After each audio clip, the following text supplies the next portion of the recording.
Hello everyone, this side Sumesh Sharma and in this video we are going to discuss about solid state. Solid state के बारे में हम लोग discuss करने जा रहे हैं इस वीडियो के अंदर। ये वीडियो इंट्रोडक्टरी वीडियो होगा सॉलिड स्टेट का। ये पूरी एक सीरीज़ चलेगी यहाँ पे सॉलिड स्टेट की। आप पूरी सीरीज़ को जाके देख सकते हैं बाय प्लेलिस्ट आपको मिल जाएगी प्लेलिस्ट वाले सेक्शन में ऑफ कोर्स। एंड तो हम लोग स्टार्ट करते हैं बिना टाइम वेस्ट किए। हम लोग सॉलिड स्टेट बेसिकली पढ़ने जा रहे हैं और सॉलिड स्टेट में आप सब जानते हैं क्या होता है। एक क्लास 11th या 12th का टॉपिक है सॉलिड स्टेट, आप देख सकते हैं राइट। फिलहाल मैं जनरलाइज्ड वे में पढ़ाऊंगा। आपका 12th में है तो 12th में पढ़ लीजिए और 11th में है तो 11th में पढ़ लीजिए, ठीक है। सॉलिड्स यहाँ पे लिखा हुआ है, solid are the substances which have definite shape and volume. Definite volume होता है और डेफिनेट शेप होता है। सॉलिड इज़ नियरली इनकम्प्रेसिबल होता है, आप सॉलिड को दबा नहीं सकते। State of matter which with a well defined shape, rigidity and volume. ये तीन कीवर्ड्स आपको याद रखना होगा, शेप, रिजिडिटी एंड वॉल्यूम। ये बहुत ही इंपॉर्टेंट कीवर्ड्स हैं किसी भी चीज़ को डिफाइन करने के लिए। ओके, तो हम लोग आगे देखते हैं क्लासिफिकेशन ऑफ सॉलिड्स। सॉलिड्स का क्लासिफिकेशन अगर आप देखें तो सॉलिड्स दो तरीके के होते हैं, क्रिस्टलाइन और एमॉर्फस। क्रिस्टलाइन सॉलिड्स और एमॉर्फस सॉलिड्स में डिफरेंस क्या होता है, सबसे बड़ी चीज़ यही है। तो इस वीडियो में बेसिकली हम लोग यही थोड़ा डिटेल में डिस्कस करेंगे कि क्रिस्टलाइन और एमॉर्फस सॉलिड्स में डिफरेंस बेसिकली क्या होता है। तो आपके सामने एक पूरी टेबल बनी हुई है। इस टेबल को बहुत ही ध्यान से देखिएगा। मैं पूरी टेबल को एक्सप्लेन करने की कोशिश कर रहा हूँ आपके सामने। Just 1 minute. ऑल राइट, यहाँ पर मैं एक हाइलाइटर ले लेता हूँ और हाईलाइट करते करते आपको मैं दिखाऊंगा यहाँ पे। ओके, तो हम सबसे पहले डिस्कस करेंगे ज्योमेट्री के बारे में, राइट। ज्योमेट्री क्या होती है। क्रिस्टलाइन सॉलिड्स, क्रिस्टलाइन सॉलिड नाम से ही लग रहा है कि एक क्रिस्टल फॉर्म में ये कुछ होगा। ओके, क्रिस्टल फॉर्म में यहाँ पे कुछ होगा ये, और they have definite regular geometry. इनकी डेफिनेट रेगुलर ज्योमेट्री होती है क्रिस्टलाइन सॉलिड्स की, right. With extend through out the crystal, जो कि through out the crystal extend करती है।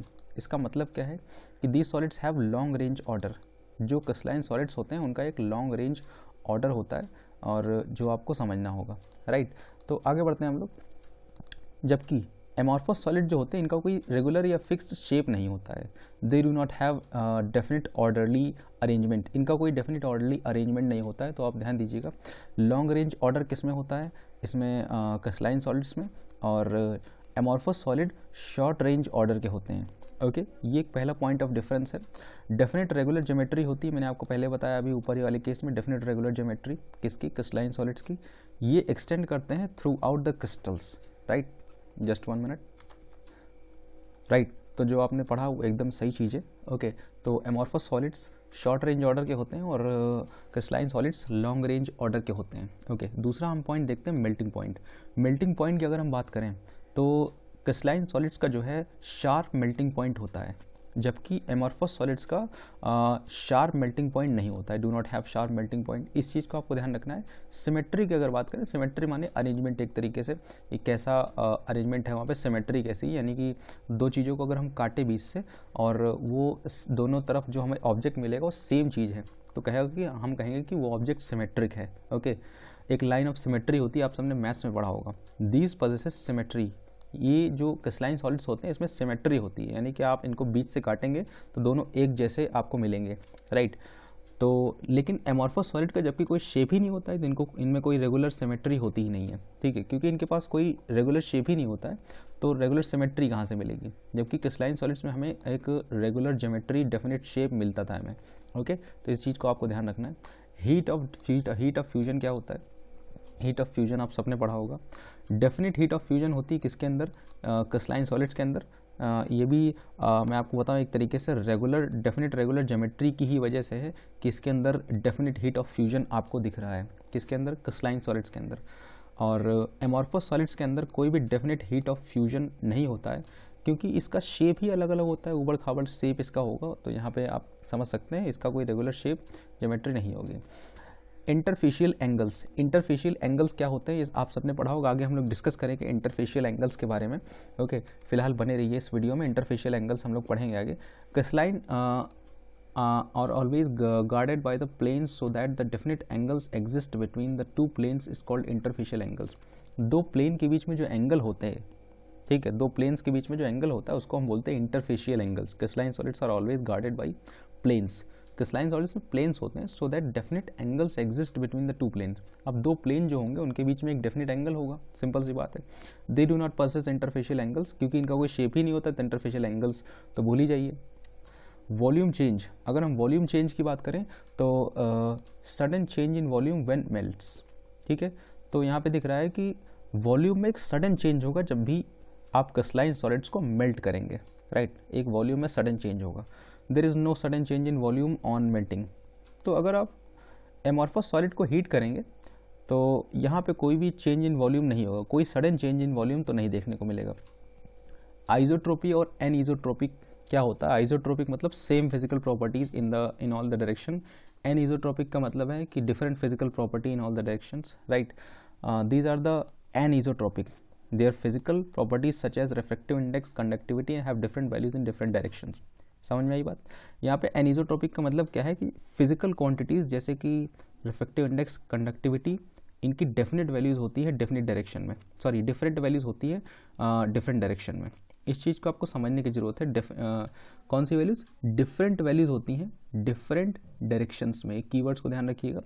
और कौन कौन से फिजिकल प्रॉपर्टीज़ हैं जैसे कि रिफ्रैक्टिव इंडेक्स, कंडक्टिविटी, ये 2-3 प्रॉपर्टी आप याद रखिए, बस काफ़ी है। एनीसोट्रोपी। आइसोट्रोपिक होता है कौन? आपका एमॉर्फस सॉलिड आइसोट्रोपिक होता है, यानी कि इसकी फिजिकल प्रॉपर्टी जैसे कि refractive index, conductivity same value होती है in all directions. All direction में ये जो होती है वैल्यूज ये सेम होती हैं। किस केस में? आपका एमॉर्फस सॉलिड्स के केस में, राइट। एमॉर्फस सॉलिड जो होता है आइसोट्रोपिक होता है और क्रिस्टलाइन सॉलिड जो होता है वो एनीसोट्रोपिक होता है। इन दो चीज़ों को आपको समझना है। आइसोट्रोपिक का मतलब है, आइसो माने same, same physical properties in all directions का मतलब है ये होगा आपका एमॉर्फस, और डिफरेंट फिजिकल प्रॉपर्टीज या different values in different directions, ठीक है। किसकी वैल्यूज? फिजिकल प्रॉपर्टीज की वैल्यूज डिफरेंट डायरेक्शन में डिफरेंट है, तो वो एनीसोट्रोपिक होगा। तो ये इतने सारे डिफरेंस मैंने आपको बताए हैं अभी, ठीक है। फिलहाल हम लोग चेक करते हैं क्या यहाँ पे कोई और डिफरेंस है, राइट। तो यहाँ पे आप देख सकते हैं कि आपको एक दिया हुआ है बहुत बेहतरीन सी चीज़ें। An important property of amorphous polymer is glass transition temperature at which the glassy of polymer transforms into flexible rubber mass-like capable of taking shapes and forms. This property is called processing of polymers. एक important property है, an important property of किसकी? amorphous polymers की, ठीक है। is glass transition, क्या property का नाम है? glass transition temperature at which glassy polymer, जिसमें क्या होता है कि ग्लासी पॉलीमर जो होता है, ग्लासी पॉलीमर जो होता है ट्रांसफॉर्म हो जाता है किसमें ट्रांसफॉर्म हो जाता है? Into flexible rubber like mass, ठीक है। Glassy polymer flexible rubber like mass में बदल जाता है, टेकिंग शेप्स एंड फॉर्म्स, जिसमें उसकी एक फिक्स शेप और फॉर्म्स मिलने लगती है हमें। तो इस प्रॉपर्टी को हम लोग कहते हैं, this property used in processing of polymers, sorry processing of polymers में ये प्रॉपर्टी यूज़ होती है, ठीक है। तो इस बात का आपको ध्यान रखना है, बहुत ही इंपॉर्टेंट चीज़ है ये, राइट। उसके बाद हम लोग थोड़ा सा आगे बढ़ते हैं, ज़रा आगे बढ़ के आपको चीज़ें और क्लियर करते हैं, राइट। यहाँ पे आप देख रहे हैं types of crystalline solids. Crystalline solids के अलग अलग टाइप्स होते हैं, जैसे कि आप यहाँ पे कुछ टाइप्स देख सकते हैं, right. Molecular solids, covalent network, metallic solids, ionic solids, इन सब की कैरेक्टरिस्टिक्स, प्रॉपर्टीज़, राइट, जो हम लोग नेक्स्ट वीडियो में पढ़ने वाले हैं, ठीक है। तो थोड़ा ध्यान से ही इस वीडियो में बने रहिएगा और पुराने वीडियोस में भी आप बने रहिएगा। ये मैंने आपको जो चीज़ें दिखाई हैं ये आप नोट डाउन भी कर सकते हैं। ये प्रॉपर्टीज़ बहुत ही सटीक प्रॉपर्टीज़ है, जल्दी कहीं मिलती नहीं है, राइट। तो आप सातों डिफरेंट प्रॉपर्टीज़ क्रिस्टलाइन और एमॉर्फस के लिए आप नोट डाउन कर सकते हैं। Thank you very much for watching this video and मिलते हैं नेक्स्ट वीडियो में। बने रहिए इस सीरीज़ में, आपको सॉलिड स्टेट पूरा शार्प तरीके से समझ में आ जाएगा। Thank you very much for watching this video.